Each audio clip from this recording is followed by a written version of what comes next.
छत्तीसगढ़िया क्रांति सेना और जोहार छत्तीसगढ़ पार्टी यानी जेसीपी के संस्थापक अमित बघेल की करीब 7.5 महीने बाद जेल से रिहा होने के साथ ही प्रदेश की राजनीति में एक बार फिर गर्माहट आ गई है।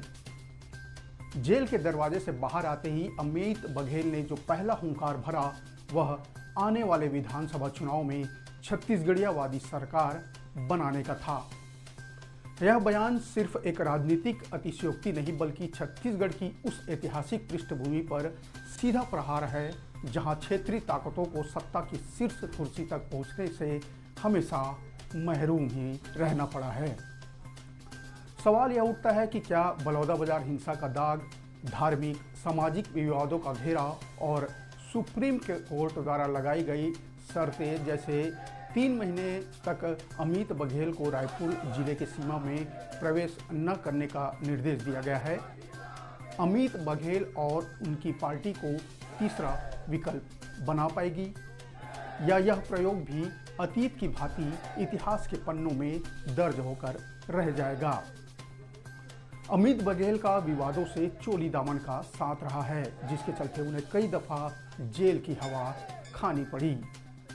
बात करें 10 जून 2024 की तो बलौदाबाजार के दशहरा मैदान में सतनामी समाज द्वारा जैद खान की कथित अवहेलना के विरोध में बुलाई गई महारैली अचानक हिंसक हो जाती है। उग्र भीड़ ने बैरिकेड तोड़े, कलेक्ट्रेट और एसपी कार्यालय परिसर में भारी तोड़फोड़ की और करोड़ों रुपए की गाड़ियों को आग के हवाले कर दिया। पुलिस ने इस मामले में अमित बघेल को किंग पिन यानी मुख्य साजिशकर्ता के रूप में निरूपित किया था। इस घटना से पहले अक्टूबर में छत्तीसगढ़ महतारी की मूर्ति तोड़े जाने के विरोध के बीच अमित बघेल पर अग्रसेन महाराज और सिंधी समाज के इष्ट देव झूलेलाल जी पर आपत्तिजनक टिप्पणी करने का गंभीर आरोप लगा था। रायपुर के कोतवाली और देवेंद्रनगर थाने में दर्ज एफआईआर के बाद प्रदेश भर के में व्यापारिक और सामाजिक संगठनों ने भारी विरोध जताया था। सुप्रीम कोर्ट ने हाल ही में राज्य सरकार द्वारा लगाए गए मुख्य साजिशकर्ता के दावों के समर्थन में पर्याप्त साक्ष्य न होने और लंबे समय से हिरासत में रहने का संज्ञान लेते हुए अमित बघेल को राहत देते हुए जमानत दे दी है। हालांकि जमानत के साथ 3 महीने तक रायपुर से बाहर रहने की शर्त ने उनकी राजनीतिक गतिविधियों को फिलहाल रायपुर के मुख्य प्रशासनिक केंद्र से दूर जरूर कर दिया है। 1 नवंबर सन 2000 को छत्तीसगढ़ के गठन के बाद राजनीति की तासीर हमेशा दो धुरी वाली रही है। राज्य की जनता ने बारी बारी से भारतीय जनता पार्टी यानी भाजपा और भारतीय राष्ट्रीय कांग्रेस पर ही दांव लगाया है। छत्तीसगढ़ में जब तीसरे विकल्प की सुगबुगाहट हुई, जनता ने शुरुआती दौर में तो कौतूहल दिखाया, लेकिन मतदान केंद्र के भीतर पहुंचते पहुंचते विकल्प सारे किनारे होते गए। छत्तीसगढ़ में क्षेत्रीय अस्मिता और तीसरे विकल्प की असफलताओं पर आइए एक नज़र डालते हैं। इसमें सबसे पहला नाम आता है कद्दावर नेता विद्याचरण शुक्ल का, जिन्होंने साल 2003 में राष्ट्रवादी कांग्रेस पार्टी यानी एनसीपी के जरिए कांग्रेस भाजपा के विकल्प की कोशिश की थी, लेकिन नतीजा सिफर रहा और वे असफल रहे। इसके बाद छत्तीसगढ़िया अस्मिता से ओत-प्रोत 2008 में ताराचंद साहू की छत्तीसगढ़ स्वाभिमान मंच ने अन्य पिछड़ा वर्ग और छत्तीसगढ़ियावाद का कार्ड खेला, पर चुनावी सफलता उन्हें भी नहीं मिली। बाद इसके साल 2018 में छत्तीसगढ़ के प्रथम मुख्यमंत्री अजीत जोगी की जनता कांग्रेस पार्टी ने बहुजन समाज पार्टी के साथ गठबंधन कर 7 सीटें जरूर हासिल की थी। यह राज्य में तीसरे मोर्चे का सबसे सफल प्रदर्शन था, लेकिन जोगी जी के निधन के बाद यह पार्टी बिखरते चली गई और यह अब अपनी अस्तित्व की लड़ाई लड़ रही है। अमित बघेल की जोहार छत्तीसगढ़ पार्टी जिस छत्तीसगढ़ियावाद यानी स्थानीय मूल निवासी अस्मिता, जल जंगल जमीन और अधिकार, स्थानीय संसाधनों पर पहला हक जैसे को भुनाने की कोशिश कर रही है, उसके समक्ष कई तरह के सामाजिक राजनीतिक समीकरण काम कर रहे हैं।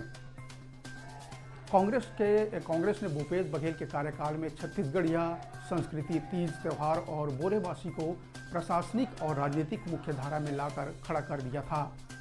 वहीं भाजपा ने आदिवासी चेहरा विष्णुदेव साय को मुख्यमंत्री बनाकर क्षेत्रीय व जनजातीय संतुलन को साधने की पुरजोर कोशिश की है। जब दोनों राष्ट्रीय दल छत्तीसगढ़िया गौरव का झंडा उठाए खड़े हैं, तो जोहार छत्तीसगढ़ पार्टी के लिए कोई नया नैरेटिव रचना काफी कठिन चुनौती माना जा रहा है। अमित बघेल का जनाधार युवाओं, विशेषकर असंतुष्ट वर्ग और छत्तीसगढ़िया क्रांति सेना के कार्यकर्ताओं के बीच ही है। हालांकि व्यापारी वर्ग जिसमें अग्रवाल, सिंधी, जैन समाज ज़्यादातर शुमार हैं, बघेल द्वारा की गई कथित विवादास्पद टिप्पणियों के पार्टी को अति क्षेत्रीय या ध्रुवीकरण करने वाली छवि में ढकेल दिया है। चुनाव जीतने के लिए सर्व समाज के समर्थन की जरूरत होती है। सिर्फ आक्रामक क्षेत्रीयता के बल पर चुनावी वैतरणी पार करना नामुमकिन जैसा है। अब बात करें बलौदाबाजार की घटना ने आम जनता और मध्यम वर्ग के मन में कानून व्यवस्था को लेकर सवाल खड़े किए। एक तरफ जहां यह घटना समर्थकों के जुझारूपन की मिसाल के रूप में पेश की जा सकती है, वहीं दूसरी तरफ आम शांतिप्रिय मतदाता हिंसा और उपद्रव के ठप्पे से परहेज करता है। अब सबसे बड़ा सवाल ये है कि क्या 2028 के चुनाव में अमित बघेल बन पाएंगे किंग मेकर? यदि वर्तमान राजनीतिक परिदृश्य का निष्पक्ष विश्लेषण किया जाए तो अमित बघेल की पार्टी के लिए पूर्ण बहुमत की सरकार बनाना एक काल्पनिक लक्ष्य से अधिक कुछ प्रतीत नहीं होता। हालांकि राज्य के राजनीति के नए समीकरणों के तहत उनके प्रभाव को पूरी तरह नकारा भी नहीं जा सकता। मैदानी इलाकों, खासकर रायपुर, दुर्ग, बिलासपुर संभाग में अगर जोहार छत्तीसगढ़ पार्टी क्षेत्रीय अस्मिता के नाम पर 3% से भी 5% वोट हासिल कर लेती है, तो यह कई विधानसभा सीटों पर कांग्रेस और भाजपा के सीधे जीत हार के गणित को बिगाड़ सकती है। अगर आगामी विधानसभा चुनाव में त्रिशंकु स्थिति बनती है या दोनों प्रमुख दलों के बीच मुकाबला बेहद कड़ा रहता है, तो जेसीपी कुछ चुनिंदा सीटों पर असर डालकर किंग मेकर बनने का प्रयास कर सकती है। अमित बघेल की रिहाई और उनका चुनावी हुंकार छत्तीसगढ़ की राजनीति में एक नए अध्याय की आहट तो देता है, लेकिन इस राह में कांटों की कमी नहीं है। कानूनी मामलों के पचड़े, अदालती पाबंदियां और राज्य की द्विध्रुवी राजनीति संरचना ऐसे पड़ाव हैं जिन्हें लांघना किसी भी क्षेत्रीय दल के लिए बेहद कठिन है। छत्तीसगढ़ की जनता ने ऐतिहासिक रूप से यह साबित किया है कि वह उग्र भाषणों और आंदोलनों की तुलना में स्थिर और समावेशी शासन को प्राथमिकता देती है। अमित बघेल अपनी रिहाई के बाद इस जन समर्थन को चुनावी वोटों में बदल पाएंगे या जोहार छत्तीसगढ़ पार्टी भी इतिहास के अन्य क्षेत्रीय प्रयोगों की तरह महज एक वोट काटू कारक बनकर रह जाएगी, यह तो आने वाला समय ही तय करेगा। मामले को लेकर आपकी क्या राय है? कमेंट बॉक्स में अपने विचार जरूर रखें। मिलते हैं अगले वीडियो में, तब तक के लिए राम राम, जोहार।